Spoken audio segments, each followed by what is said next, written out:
अगर आप नौकरी लगने के लिए किसी मंत्री को रिश्वत के पैसे दो और आप नौकरी ना लगो फिर भी, तो क्या आप उन पे केस कर सकते हो? और अगर आप वो केस करो और बाद में समझौते के कारण क्या वो केस वापिस हो सकता है, रद्द हो सकता है? कुछ ऐसा ही केस है इस बारी की हमारी सुप्रीम कोर्ट की जजमेंट का। नमस्कार, हेलो। हम हर हफ्ते सुप्रीम कोर्ट की क्रिमिनल लॉ पे एक जजमेंट को समझेंगे। इस हफ्ते की जो जजमेंट है वो आई है 8 सितंबर 2022 को। केस का नाम है पी धर्माराज वर्सेस शनमुगम। दो जज का बेंच था। जस्टिस वी रामा सुब्रमण्यम ने ये जजमेंट लिखी है। इस केस की कहानी समझ लेते हैं। ये केस तमिलनाडु का है। उस टाइम तमिलनाडु के जो ट्रांसपोर्ट मिनिस्टर थे, सेंथिल बालाजी, अभी वो तमिलनाडु में इलेक्ट्रिसिटी मिनिस्टर हैं। उस टाइम वो एआईडीएम के पार्टी में थे। एआईडीएम के पार्टी ये जयललिता वाली पार्टी है। अभी वो डीएमके पार्टी में है। ये करुणानिधि वाली पार्टी है। करुणानिधि वाली पार्टी ही अब तमिलनाडु में सरकार है। एम स्टालिन अभी तमिलनाडु के चीफ मिनिस्टर हैं। अभी इलेक्ट्रिसिटी मिनिस्टर हैं सेंथिल बालाजी तमिलनाडु में। इनके खिलाफ इनके एक छोटे भाई हैं अशोक कुमार, उनके खिलाफ इनके एक पीए शनमुगम, उनके खिलाफ, और एक मिडलमैन है राजकुमार, उनके खिलाफ ये केस है। तो इस केस की कहानी समझ लेते हैं एक बार क्या है। एक के अरुल मनी, इन्होंने कंप्लेंट की थी एक 2018 में। किस्सा था 2014 का। 2014 में भर्ती निकली कंडक्टर और ड्राइवर की तमिलनाडु ट्रांसपोर्ट डिपार्टमेंट में। और इसी भर्ती को लेके ये राजकुमार मिले अरुल मनी को। इन्होंने बताया कि ये ट्रांसपोर्ट मिनिस्टर और उनके भाई को जानते हैं, उनके पीए से उनके लिंक हैं, तो अगर वो पैसे दें तो नौकरियां ये पक्का लगवा सकते हैं। तो इस अरुल मानी ने, जो अरुल मानी खुद उस एमटीसी मेट्रोपॉलिटन ट्रांसपोर्ट कंपनी उसमें काम करते थे, तो इन्होंने अपने कुछ एक दोस्तों को बताई ये बात। तो उनके दोस्त कुछ रेडी हो गए पैसे देने को। और 2014 दिसंबर से लेकर जनवरी तक टोटल 40 लाख रुपए लगभग इन्होंने इकट्ठे कर लिए। इन्होंने मिलके जनवरी 2015 में मिनिस्टर के घर गए। ये उन मिनिस्टर का नाम सेंथिल बालाजी। उन मिनिस्टर के घर जाके इन्होंने, जो इनका पीए था वो पैसे लेने आया। इन्होंने 40 लाख रुपए पीए को पकड़ाए। उस पीए ने को इन्होंने बोला कि हम मंत्री जी से भी मिलना चाहते हैं। तो पहले वो, उनका जो छोटे भाई थे अशोक कुमार, वो मिले और कहा कि जिन्होंने पैसे दिए उनको नौकरी मिल जाएगी। फिर मंत्री जी इनसे मिले और उन्होंने भी कहा कि आप अश्योर हो जाओ, आपको नौकरी मिल जाएगी, जिन जिन ने पैसे दिए सबको नौकरी मिल जाएगी। फिर जब लिस्ट आई तो लिस्ट में इनका किसी का नाम नहीं था। फिर इन सब दोस्त इनके पीछे पड़े अरुल मनी के कि हमने पैसे दिए हैं, क्या हुआ? तो जो मिडिल मैन था उन्होंने आश्वासन दिया कि दूसरी लिस्ट आएगी उसमें नाम आ जाएगा। दूसरी लिस्ट भी आई, उसमें भी नाम नहीं आया। अब जिन्होंने पैसे दिए थे वो अरुल मनी को तंग करने लगे, थ्रेटन करने लगे। ये आगे मंत्री जी, जो मिडिल मैन था, उनको बोलते कि पैसे वापस दो, नौकरी तो लगी नहीं है। वो उनको आगे आगे बोलते कि कोई बात नहीं, मिल जाएगा, हो जाएगा। फिर इन्होंने, जब ज़्यादा प्रेशर इनके ऊपर आया, इन्होंने यही बात आगे बोली। तो दो चेक दिए गए इनको, दो 15-15 लाख रुपए के चेक। और मिडिल मैन जो राजकुमार था उसने दिए थे। उस मिडिल मैन ने कहा कि जब मैं कहूँ चेक तब लगाना बैंक में।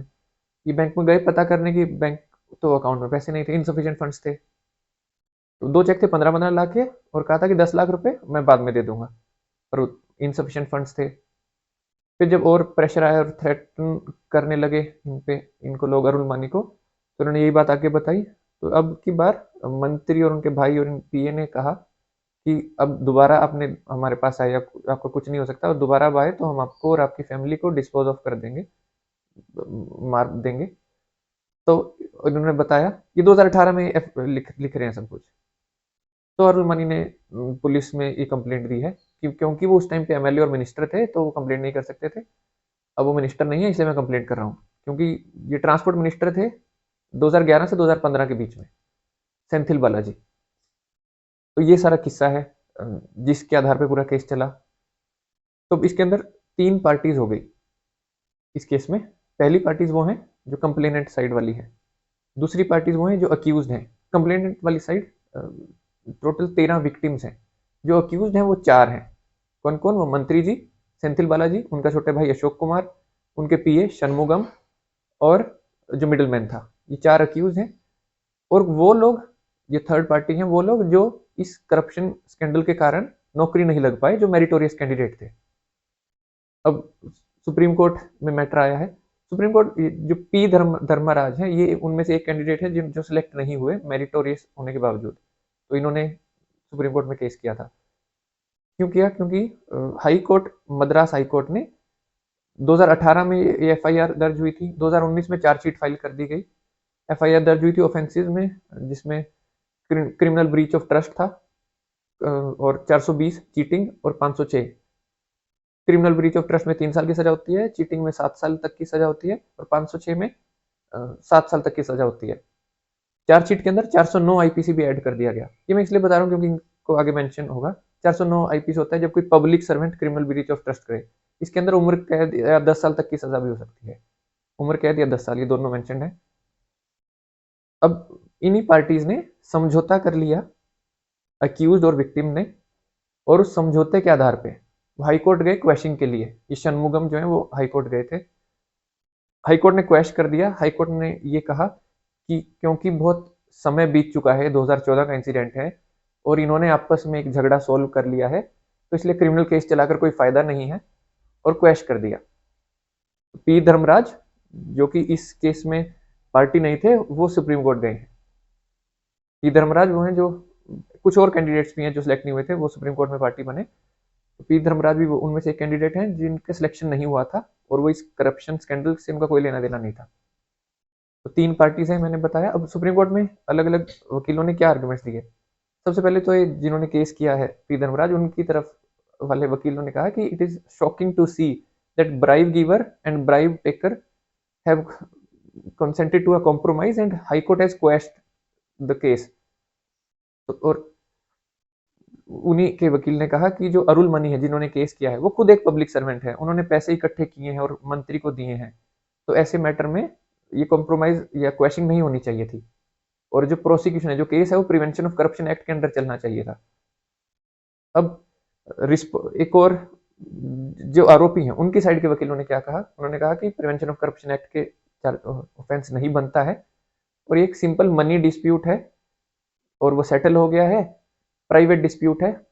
और उन्होंने एक पॉइंट रेज किया एक्यूज वाली साइड में कि जो थर्ड पार्टी हैं, जिनका इस केस से कोई लेना देना नहीं है, वो इस केस में अपनी नाक ना घुसाएं, अपनी टांग ना अड़ाएं, उनका कोई लेना देना ही नहीं है, ये प्राइवेट डिस्प्यूट था। ये आर्ग्यूमेंट दिया उन्होंने। अब सुप्रीम कोर्ट, ओके, एक और आर्ग्यूमेंट उन्होंने कहा था कि जिन लोगों को नौकरी नहीं मिली है, उन्होंने अपनी अलग से रिट पिटिशंस डाल रखी हैं, तो उनकी रेमेडी इस केस में नहीं है।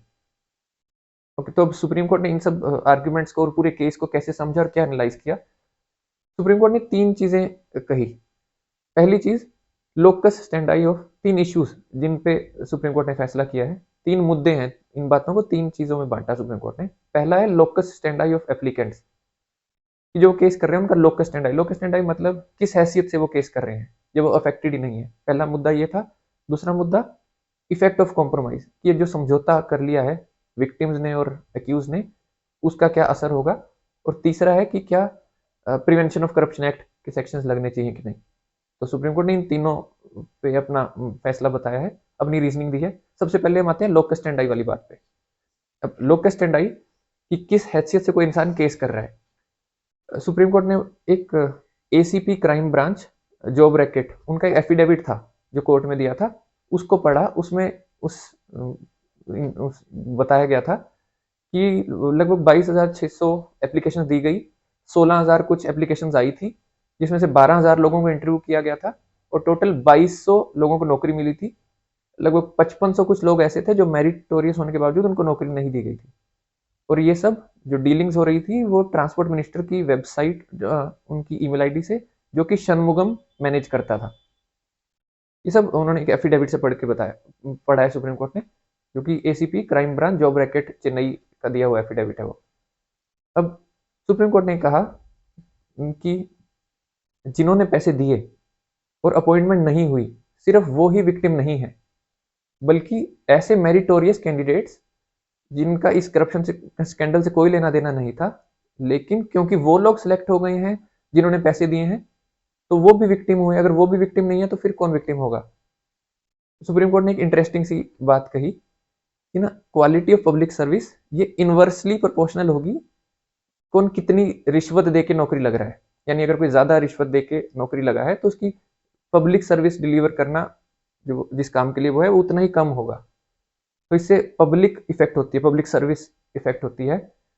तो इसलिए पब्लिक भी इनडायरेक्टली इससे इफेक्ट हुई या विक्टिम हुई। फिर सुप्रीम कोर्ट ने बताया कि सीआरपीसी में सेक्शन 2WA इसमें विक्टिम की परिभाषा 2009 में अमेंड की गई थी और काफ़ी वाइड है वो विक्टिम की परिभाषा। उसमें बताया गया है कि जिसको भी कोई इंजरी सफर की जाए या कोई लॉस हो उस एक्ट से। सेक्शन 2WA ये विक्टिम की परिभाषा 2009 में बदली गई थी। तो सुप्रीम कोर्ट बता रहे हैं कि कैसे लोकस स्टैंड आई है। और सुप्रीम कोर्ट ने कहा कि हैरानी की बात है कि अरुल मानी वो खुद समझौते के आधार पर केस क्वैश करवाने की बात कर रहे हैं। ये अरुल मानी वो हैं जिन्होंने एफआईआर दर्ज करवाई थी, जबकि उस अरुल मानी खुद पब्लिक सर्वेंट होते हुए पैसा बटोर के मिनिस्टर तक देके जा रहे हैं। और दूसरी की बात और बाद में खुद और इन और अरुल मानी ने ही क्योंकि शुरू जब वो मिनिस्टर जब इन्होंने एफआईआर दर्ज करवाने की कोशिश की थी, एफआईआर दर्ज हो नहीं रही थी, ये खुद सुप्रीम कोर्ट गए थे 2000 ये खुद हाई कोर्ट गए थे, मद्रास हाई कोर्ट 2017 में, ताकि एफआईआर दर्ज करवा ली जाए। तो ये खुद अरुल मानी जब हाई कोर्ट मद्रास गए हैं एफआईआर दर्ज करवाने के लिए, अब वो खुद समझौता करके चाहते हैं कि ये केस होना नहीं चाहिए। और वो बोल रहे हैं कि मनी डिस्प्यूट है और सिंपल समझौता हो गया। तो सुप्रीम कोर्ट ने बताया कि कैसे लोकस स्टैंड वाली बात लागू नहीं होती और जो विक्टिम्स हैं वो लोग भी हैं जिनकी सिलेक्शन नहीं हुई है और पब्लिक एट लार्ज भी विक्टिम है। तो दूसरा इश्यू पे आते हैं, इफेक्ट ऑफ कॉम्प्रोमाइज। कॉम्प्रोमाइज का क्या असर होगा हमारे सीआरपीसी में मतलब क्रिमिनल प्रोसीजर कोड, उसमें सेक्शन 320 उसमें कंपाउंडिंग ऑफ ऑफेंसेस बताया गया है। कंपाउंडिंग मतलब माफ कर देना या आपस में समझौता हो जाना। उसमें बहुत सारे ऑफेंसेस बताए गए हैं जो कंपाउंड किए जा सकते हैं, ज़्यादातर पर्सनल रॉन्ग होते हैं। उसमें जैसे 406 है, 420 है, इनको कंपाउंड किया जा सकता है। 506 जो क्रिमिनल इंटिमिडेशन है, धमकी देना किसी को जान से मारने की, उसको भी कंपाउंड किया जा सकता है, लेकिन 409 आईपीसी उसको कंपाउंड नहीं किया जा सकता। और सुप्रीम कोर्ट ने कहा कि ये तो इन्वेस्टिगेटिंग ऑफिसर की दरियादिली है जो उसने 409 आईपीसी भी डाल दी। तो उन्होंने कटाक्ष किया इन्वेस्टिगेटिंग ऑफिसर पे सुप्रीम कोर्ट ने। फिर आगे सुप्रीम कोर्ट बोलता है, एक जजमेंट का नाम लिया ज्ञान Singh versus state of Punjab, ये 2012 की जजमेंट थी। उसमें सुप्रीम कोर्ट ने बताया था कि कैसे क्वेश्चन की पावर अलग होती है और कंपाउंडिंग ऑफ ऑफेंसेस की पावर, ये दोनों अलग पावर्स हैं। जो क्वेश्चन की पावर है वो काफी वाइड है, लेकिन ये भी इसके भी पैरामीटर्स हैं जब ये यूज की जा सकती है। हीनियस और बहुत सीरियस ऑफेंसेस जैसे रेप, मर्डर, डकैती, इनमें क्वेश्चन नहीं की जा सकती क्योंकि समाज के खिलाफ, स्टेट के खिलाफ क्राइम है। तो सोसाइटी ज़्यादा, ये पर्सनल रॉन्ग नहीं है सिर्फ।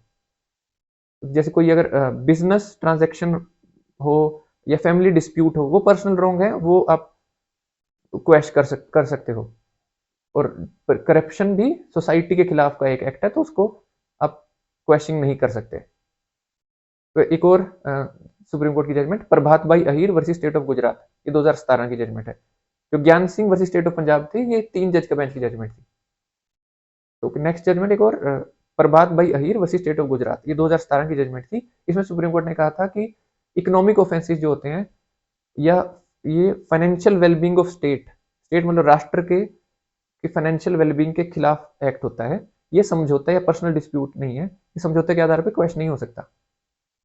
फिर सुप्रीम कोर्ट ने बड़े अच्छे से समझाते हुए कहा कि इसमें 2 कैटेगरी हो गई लोगों की। पहली कैटेगरी वो है जिन लोगों ने पैसे दिए और वो सिलेक्ट हो गए। दूसरी कैटेगरी वो है जिन्होंने पैसे दिए और वो सिलेक्ट नहीं हुए। अगर हम जिन्होंने पैसे दिए वो सिलेक्ट नहीं हुए, इनको समझौते के आधार पर केस हटा देंगे, तो इसका मतलब हम अप्रूव कर रहे हैं उन लोगों को जिन्होंने पैसे दिए और वो सिलेक्ट हो गए हैं। तो सुप्रीम कोर्ट ने कहा, ये बात मैं फिर से बता देता हूँ कि 2 कैटेगरी हो गई लोगों की। एक कैटेगरी वो है जिन्होंने पैसे दिए और वो सिलेक्ट हो गए हैं। दूसरी कैटेगरी वो है जिन्होंने पैसे दिए और सिलेक्ट नहीं हुए। अगर हम जिन्होंने पैसे दिए और सिलेक्ट नहीं हुए, इनको समझौते के आधार पर केस हटाने देंगे, तो इसका मतलब हम अप्रूव कर रहे हैं उन लोगों को जिन्होंने पैसे दिए हैं और वो सिलेक्ट हो गए हैं। सुप्रीम कोर्ट ने कहा कि जो ये ऑफेंस है वो स्टेट के, सोसाइटी एट लार्ज के खिलाफ ऑफेंस है, कोई पर्सनल रॉन्ग नहीं है। तो सुप्रीम कोर्ट ने कहा ये तुम्हारे 2 पॉइंट कवर हुए, 3 पॉइंट्स कवर करने थे हमने। लोकस स्टैंड ऑफ एपेलेंट्स, दूसरा था कि समझौता का क्या असर होगा, लोकस स्टैंडर्ड मतलब किस हैसियत से केस हो रहा है, और तीसरा है प्रिवेंशन ऑफ करप्शन के सेक्शन लगेंगे कि नहीं। सुप्रीम कोर्ट ने कहा कि even a novice in law would not leave offences under prevention of corruption act, कि कोई नौसिखिया जो कानून का है वो भी प्रिवेंशन ऑफ करप्शन एक्ट नहीं छोड़ता इस केस में, उनके हिसाब से भी लगना चाहिए था। तो सुप्रीम कोर्ट ने कहा कि इन्वेस्टिगेटिंग ऑफिसर 173 सेक्शन 173 सीआरपीसी का, इसमें चार्जशीट फाइल होती है, इसके 8वें हिस्से में फर्दर इन्वेस्टिगेशन करे और रिपोर्ट दे, और मजिस्ट्रेट जो है वो 216 सीआरपीसी इसमें चार्जेस को ऐड किया जा सकता है, उसमें वो नए चार्जेस ऐड करे। और जो स्पेशल कोर्ट है, तमिलनाडु में स्पेशल कोर्ट है एमपी और एमएलए के खिलाफ केस चलाने के लिए, तो जो स्पेशल कोर्ट है वो मेरिट के आधार पर फैसला करे। तो इस तरह से सुप्रीम कोर्ट ने बताया कि करप्शन का मामला या कैश फॉर जॉब का मामला ये कोई पर्सनल रॉन्ग नहीं है, ये समाज के खिलाफ एक बुरा एक्ट है, इसमें समझौते के आधार पर केस रद्द नहीं हो सकता। तो ये थी हमारी इस हफ्ते की सुप्रीम कोर्ट की क्रिमिनल लॉ पे जजमेंट। हम एक और जजमेंट को अगले हफ्ते आपके साथ समझेंगे। नमस्कार, धन्यवाद, थैंक यू।